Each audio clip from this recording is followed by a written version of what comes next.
Shalom saudara, haleluya. Selamat datang ke siri renungan ringkas dari Injil Yohanes yang berbentuk soalan dan jawaban.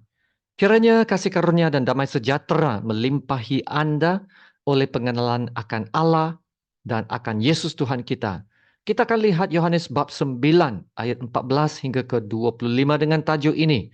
Apakah cerita Anda? Mari baca dari ayat yang ke-14.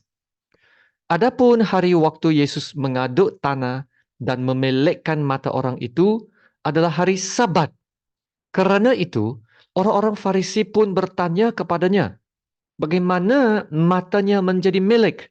Jawabnya, ia mengoleskan adukan tanah pada mataku, lalu aku membasuh diriku dan sekarang aku dapat melihat. Maka kata sebagian orang-orang Farisi itu, orang ini tidak datang dari Allah. Sebab ia tidak memelihara hari Sabat. Sebahagian pula berkata, bagaimanakah seorang berdosa dapat membuat mukjizat yang demikian? Maka timbullah pertentangan di antara mereka. Lalu kata mereka pula kepada orang buta itu, dan engkau, apakah katamu tentang dia? Kerana ia telah memelekkan matamu. Jawabnya, ia adalah seorang nabi. Tetapi orang-orang Yahudi itu tidak percaya bahwa tadinya ia buta dan baru dapat melihat lagi. Sampai mereka memanggil orang tuanya dan bertanya kepada mereka, inikah anakmu yang kamu katakan bahwa ia lahir buta? Kalau begitu bagaimanakah ia sekarang dapat melihat? Jawab orang tua itu, yang kami tahu ialah bahwa dia ini anak kami dan bahwa ia lahir buta. Tetapi bagaimana ia sekarang dapat melihat, kami tidak tahu. Dan siapa yang memelekkan matanya, kami tidak tahu juga. Tanyakanlah kepadanya sendiri. Ia sudah dewasa. Ia dapat berkata-kata untuk dirinya sendiri. Orang tuanya berkata demikian karena mereka takut kepada orang-orang Yahudi. Sebab orang-orang Yahudi itu telah sepakat bahwa setiap orang yang mengaku dia sebagai Mesias akan dikucilkan. Itulah sebabnya. Maka orang tuanya berkata, ia telah dewasa, tanyakanlah kepadanya sendiri. Lalu mereka memanggil sekali lagi orang yang tadinya buta itu dan berkata kepadanya, katakanlah kebenaran di hadapan Allah. Kami tahu bahwa orang itu orang berdosa. Jawabnya, apakah orang itu orang berdosa? Aku tidak tahu. Tetapi satu hal aku tahu, yaitu bahwa aku tadinya buta dan sekarang dapat melihat. Demikianlah firman Tuhan. Yesus telah menyembuhkan seorang yang buta sejak lahir. Tetapi penyembuhan itu dilakukan Yesus pada hari Sabat. Nah, hal ini telah menimbulkan perasaan tidak senang hati di kalangan orang-orang beragama, orang-orang Farisi. Maka perasaan menentang Yesus semakin meningkat. Karena sebelum ini, Yesus pernah menyembuhkan orang sakit pada hari Sabat di dalam bab yang kelima sebelum ini. Jadi kita lihat sekarang soalan edisi ini, apakah yang Anda dapat belajar dari kesaksian orang buta itu? Dalam ayat 25 ini, si pengemis yang buta itu memberi kesaksian tentang penyembuhannya. Dia berkata, apakah orang itu orang berdosa? Aku tidak tahu. Tetapi satu hal aku tahu, yaitu bahwa aku tadinya buta dan sekarang dapat melihat. Walaupun orang-orang Farisi tidak boleh menerima penyembuhan orang buta itu karena ia dilakukan pada hari Sabat, hakikatnya mereka tidak dapat menyangkal bahwa mukjizat penyembahan itu telah terjadi. Haleluya. Orang yang buta sejak lahir benar-benar telah dapat lihat kembali. Wow. Bagi orang buta itu, walaupun dia dikelilingi oleh orang-orang Farisi yang jauh lebih berpengetahuan dan terasa tertekan dengan soal siasat mereka, orang buta ini tetap dengan kesaksiannya. Dia berkata, satu hal aku tahu, yaitu bahwa aku tadinya buta dan sekarang dapat melihat. Nah, inilah ceritanya. This is his story. Ya, inilah kesaksiannya. Orang buta ini telah mengalami kuasa Tuhan. Nah, inilah power encounter. Kuasa Tuhan, power encounter, telah menyembuhkan kebutaannya. Dan iman kepercayaannya kepada Yesus semakin meningkat. Walaupun dalam keadaan yang tertekan, terutamanya apabila hanya dia seorang diri yang harus bersaksi kepada orang ramai. Ya, bersaksi kepada pegawai-pegawai agama, bersaksi kepada orang-orang yang lebih berpengetahuan dari dia. Ya, hanya dia seorang yang bersaksi. Dia tetap berpegang kepada kepercayaannya. Ya, dan apabila Tuhan telah melakukan suatu perubahan dalam hidup kita, saudara, tidak ada seorang pun yang dapat menyangkal apa yang Tuhan telah lakukan dalam hidup kita. Karena kita sendiri yang telah mengalami pekerjaan Tuhan itu. Dan kita telah melalui perubahan hidup itu. Ya, Tuhan telah melakukan itu supaya kita dapat menjadi saksi Kristus. Ya saudara, menjadi saksi Kristus. Sesuai dengan apa yang Yesus katakan di awal bab ini. Yaitu pekerjaan-pekerjaan Allah harus dinyatakan di dalam kita. Haleluya. Saudara, kita ada cerita untuk dikongsikan. We have a story to tell. Jadi saudara, apakah cerita Anda? What's your story? Saudara, awal tadi saya ada sebut tentang encounter dengan Tuhan, yaitu mengalami Tuhan. Seseorang boleh mengalami Tuhan dalam 3 cara.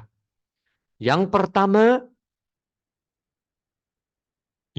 itu ialah power encounter, yaitu seperti orang buta yang telah mengalami kuasa Tuhan dan disembuhkan. Ya, power encounter itu kuasa Tuhan. Encounter yang kedua adalah love encounter, yaitu seorang mengalami kasih Tuhan, mengalami kebaikan Tuhan, mengalami kasih karunia Tuhan. Seperti perumpamaan anak hilang. Anak yang telah sesat, telah diterima kembali oleh bapaknya dan dicurahkan semua kasih sayang dan perhatian kepada anaknya yang telah kembali. Nah, itulah love encounter. Tapi saudara, power encounter dan love encounter ini ada tarik luputnya. Yaitu, ia tidak berterusan. Sebab, saudara, Anda tidak dapat berada dalam power encounter itu selalu. Dan Anda tidak boleh hanya bergantung kepada perasaan kasih untuk bertumbuh dalam iman. Tidak boleh. Maka encounter yang ketiga itu yang penting. Yaitu truth encounter. Itu mengalami kebenaran Tuhan. Haleluya. Ya saudara, kita mungkin belum pernah mengalami Tuhan dalam cara yang luar biasa seperti yang dialami oleh pengemis yang telah disembuhkan dari kebutaannya. Tetapi, saudara, kita boleh mengalami Tuhan apabila kita mengambil masa setiap hari. Ya, saudara, setiap hari kita mengambil masa mencari Tuhan dalam membaca Alkitab, dalam kita belajar firman Tuhan, dan kita berdoa. Sebab saudara, firman Tuhan itu adalah hidup dan berkuasa. It's alive and powerful, the word of God. Apabila kita selalu mengisi hidup kita dengan firman Tuhan, kita pun akan mendapat hidup dan kuasa, alive and powerful. Haleluya. Proof encounter, yaitu mengenal kebenaran firman Tuhan. Itulah yang akan membawa kita untuk lebih mengenal Tuhan. Haleluya. Ini yang lebih penting. mengenal siapa Tuhan kita, ya. Jangan hanya tahu saja tetapi tidak mengenal Tuhan, ya, seperti orang-orang Farisi dalam cerita ini. Ya, orang-orang Farisi ini mereka berpengetahuan dan mereka mengatakan Yesus tidak berasal dari Allah. Dan ayat 22 pula mengatakan mereka ini sepakat bahwa setiap orang yang mengaku dia sebagai Mesias akan dikucilkan. Yaitu mereka telah memutuskan bahwa Yesus bukan Mesias. Dan barang siapa mengaku Yesus adalah Mesias akan disingkirkan dan dianiayai.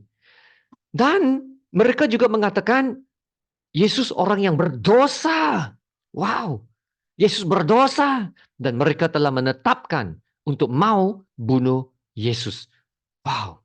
Tapi, saudara, inilah orang-orang yang berpengetahuan, orang-orang yang intelek, orang-orang yang beragama, yang berkedudukan tinggi dalam masyarakat. Tapi mereka mau membunuh Yesus, anak Allah, sang penebus dan penyelamat manusia. Jadi memang tepat kata Yesus tentang mereka dalam Yohanes 8:44 ini. Iblislah yang menjadi bapakmu. Dan kamu ingin melakukan keinginan-keinginan bapakmu. Ia adalah pembunuh manusia sejak semula dan tidak hidup dalam kebenaran. Sebab di dalam dia tidak ada kebenaran. Apabila ia berkata dusta, ia berkata atas kehendaknya sendiri, sebab ia adalah pendusta dan bapa segala dusta. Ya saudara, jangan terkejut. Jangan terkejut kalau saya katakan ini sekarang. Iblis memang adalah ahli teologi yang handal. Wow, ahli teologi yang handal. Iblis pernah bercakap dengan Allah. Iblis tahu akan kewujudan Allah. Iblis percaya Allah itu adalah satu. Iblis tahu akan Allah lebih banyak daripada kita semua. Wow, iblis itu betul-betul berpengetahuan, intelek, ahli teologi. Namun, iblis tidak mengasihi Allah. Iblis tidak mentaati Allah. Iblis tidak ada perhubungan dengan Allah.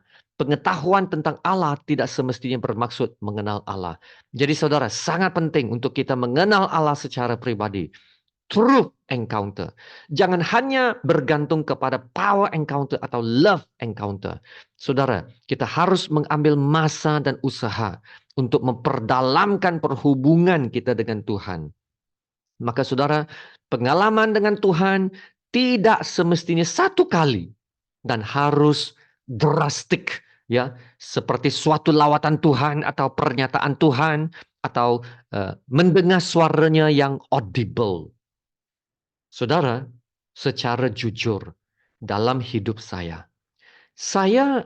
tidak pernah mengalami lawatan Tuhan atau pernyataan kemuliaan Tuhan, ya, seperti mana yang dialami oleh Musa atau Paulus. Ya, saudara, saya bukannya selalu mendengar suara Tuhan yang audible atau mendapat mimpi-mimpi lawatan Tuhan. Saya tidak mengalami semua pengalaman yang supernatural itu. Ya, yang saya tahu dan saya belajar, Tuhan mengajar saya untuk hidup dalam ketaatan dan kesetiaan kepada firman Tuhan. Itulah yang saya belajar. Ya, semakin saya belajar menjadi taat dan setia, semakin saya mengalami pernyataan Tuhan dalam hidup saya. Dan saya percaya, inilah yang Tuhan kehendaki dari kita semua. Tuhan lebih berkenan kepada orang yang hidupnya terus beriman, terus setia dan mentaati perintahnya. Amin. Ya, bukannya orang yang selalu minta-minta tanda minta-minta tanda dan mencari tanda. Saudara, tanda itu sudah ada di depan mata kita, yaitu Alkitab. Alkitab, firman-Nya yang hidup dan berkuasa. Itulah tanda yang akan membawa kita untuk mengenal Tuhan dan melihat bagaimana Tuhan dapat bekerja dalam hidup kita dengan lebih luar biasa. Haleluya. Semoga kita dapat terus mengalami truth encounter, yaitu membaca firman Tuhan yang hidup, yang dapat mengajar kita, menyatakan kesalahan kita, memperbaiki kelakuan kita, dan mengubah hidup kita, sehingga kita dapat menjadi serupa Yesus dan menjadi saksi yang baik. We have a story to tell. Haleluya, terima kasih Tuhan Yesus. Mari kita berdoa. Haleluya, Bapa kami yang di surga, Bapa yang kami sanjung, kami tinggikan, kami muliakan, Bapa yang bertakhta di atas segala-galanya. Terima kasih Bapa, kami dapat mendengar dan belajar firman-Mu. Seperti orang buta yang disembuhkan, menjadi saksi yang baik. Kami memohon pertolongan Tuhan untuk menolong kami, untuk menjadi setia kepada Tuhan. Ya, setia. Supaya walau apa terjadi, terutamanya apabila kami berdepan dengan tentangan terhadap iman kami, tekanan hidup, ujian-ujian, dan godaan-godaan hidup yang mencabarkan, kami tidak akan menyangkal Tuhan. Kami tidak akan melupakan Tuhan atau mengabaikan Tuhan. Kami akan tetap memilih jalan yang benar dan menjaga kekudusan hidup. Ya Tuhan, tolong kami. Bapa, gerakkan hati kami semua untuk mau lebih mengenal Tuhan. Menjalinkan perhubungan yang lebih dalam bersama Tuhan. Hati yang selalu rindukan Tuhan. Dan tidak sekadar berpuas hati dengan satu sentuhan atau satu encounter dengan Tuhan. Ya Bapa, firman-Mu banyak kali tertulis. Orang benar hidup oleh iman. Ya Bapa, tolong kami untuk menghidupi kebenaran ini. Terima kasih Bapa. Dalam nama Tuhan Yesus, Tuhan kami yang termulia, kami berdoa dan ucap syukur. Amin. Haleluya, sama-sama kita menerima berkat Tuhan. Tuhan memberkati engkau dan melindungi engkau. Tuhan menyinari engkau dengan wajahnya dan memberi engkau kasih karunia-Nya. Tuhan menghadapkan wajahnya kepadamu dan memberi engkau damai sejahtera. Amin.